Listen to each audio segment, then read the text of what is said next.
ಯಾರಿಗೂ ಅರ್ಥ ನನಗೆ ಅರ್ಥ ಆಗ್ತದೆ ಏನ್ ಹೇಳ್ತಾರೆ ಅಂತ ಹೇಳಿ ನನಗೆ ಅರ್ಥ ಆಗೋದಿಲ್ಲ. 10 ಜನ ಯಾರಿಗೆ ಅರ್ಥ ಆಗ್ತದೆ?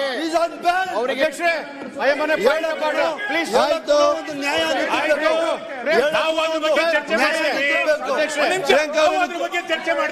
ಪ್ರಿಯಾಂಕಾ ಅವರೇ, ಉಪಮುಖ್ಯಮಂತ್ರಿ ಏನಾಗಿದೆ ಪರಿಸ್ಥಿತಿ? ಸಿಬಿಐ ಕೋರ್ಟ್ ಅಲ್ಲಿ ಸುಪ್ರೀಂ ಕೋರ್ಟ್ ಅಲ್ಲಿ ಏನಾಗಿದೆ? ಅವರು ಭ್ರಷ್ಟಾಚಾರದಲ್ಲಿ ಒಳಗೋಗಿ ಬಂದಿರೋದು ನಾವಲ್ಲ. ಈಗ ನಿಮ್ಮ ಉಪಮುಖ್ಯಮಂತ್ರಿಯು ಭ್ರಷ್ಟಾಚಾರದಲ್ಲಿ ಹೋಗಿ ಬಂದಿರೋದು. ಮಾಡಿ ಚರ್ಚೆ ಅದನ್ನು.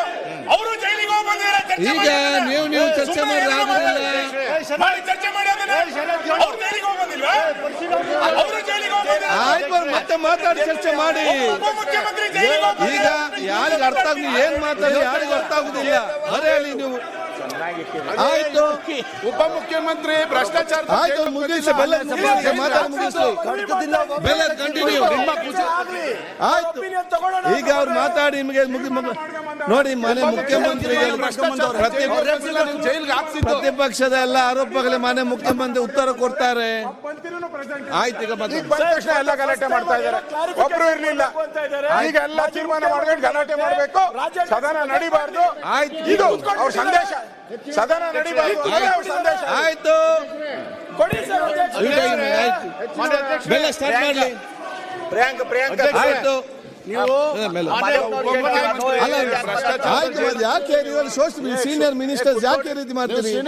ಅವ್ರು ಮಾತ್ರ ಮುಗಿಸಿ ಮಾಡಿ ಮುಖ್ಯ ಉತ್ತರ ಕೊಡ್ತಾರೆ. ಆಯ್ತು, ಸೀನಿಯರ್ ಜೂನಿಯರ್ ಮುಖ್ಯಮಂತ್ರಿಗಳ ಬಗ್ಗೆ ಸಿಂಗಲ್ ಓಡೋಗ್ಯಾರೆ. ಕತ್ತಿಂದ ತೆಗೆದಾಕಿ ಸರ್. ಮುಖ್ಯಮಂತ್ರಿಗಳಿಂದ ಕೂತ್ಕೊಳ್ಳಿ.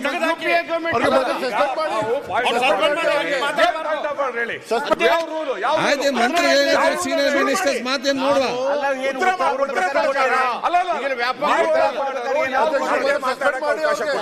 ಔಟ್ ಆಫ್ ದ ಟ್ರ್ಯಾಕ್ ಹೋಗಿ ಸಮಸ್ಯೆ ಆಗುತ್ತದಲ್ಲ. ವಾಲ್ಮೀಕಿ ನಿಗಮ ಅಂತ ಮಾತಾಡತ್ತೆ. ಹೋಯ್ತು ತಪ್ಪೋಯ್ತು ಅಷ್ಟೇ. ಇಲ್ಲ ಅಂದ್ರೆ ತಪ್ಪಾನೆ ಇರಲಿಲ್ಲ. ನಾವು ಸರ್ ಒಂದ್ ನಿಮಿಷ ಸರ್. ನ್ಯೂಸ್ ಫಸ್ಟ್ ನಿರ್ಭೀತಿಯಿಂದ ನಿಮ್ಮ ಪರವಾಗಿ.